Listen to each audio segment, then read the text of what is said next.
সুপ্রিয় শিক্ষার্থী, পার্ট 7 এ তোমাদের স্বাগতম। এখন আমি অঙ্ক করাবো y ইকুয়াল ঘন x। তাহলে এখানে লিখে রেখেছি রুট মানে হাফ হয়, হাফ মানে কি হয় রুট হয়, রুট মানে হাফ, হাফ মানে রুট। তাহলে 1 ঘন মানে 1/3। ঠিক এইভাবে নিয়মে করো। তাহলে x এর পর 1/3, তাহলে নিয়মটা হলো 3। নিয়ম 3 এ আসো।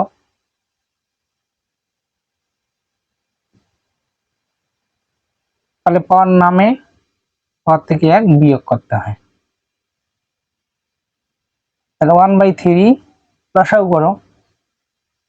তাহলে 1/3 মাইনাস 1, 3 লসাগু 3, 1 মাইনাস 3, তাহলে মাইনাস 2 কত 3। তাহলে এখানে হবে মাইনাস 2/3। তাহলে যদি ইনভার্স হয়, ইনভার্স হলে 1/x লেখা যায়, ঠিক ওই রুলে প্রয়োগ করো। তাহলে 1/2/3। তাহলে উপরে উপরে গুণ করলে 1 হয়, নিচে 3 হয়। x এর পাওয়ার কত হয় 2 গুণন 1/3 হয়। তাহলে 1/3 মানে কি ঘন। তাহলে ঠিক ওই রুল প্রয়োগ করো। 3 1 ঘন মানে 3, বাকি থাকলো স্কয়ার। দেখেন ঘন মানে 1/3, পাওয়ার নামে পাওয়ার থেকে 1 বিয়োগ করছি। 1/3 থেকে 1 লসাগু করেছি এখানে দেখেন।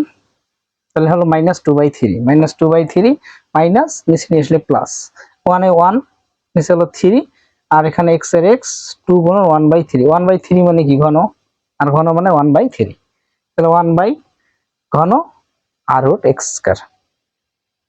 ঠিক আছে।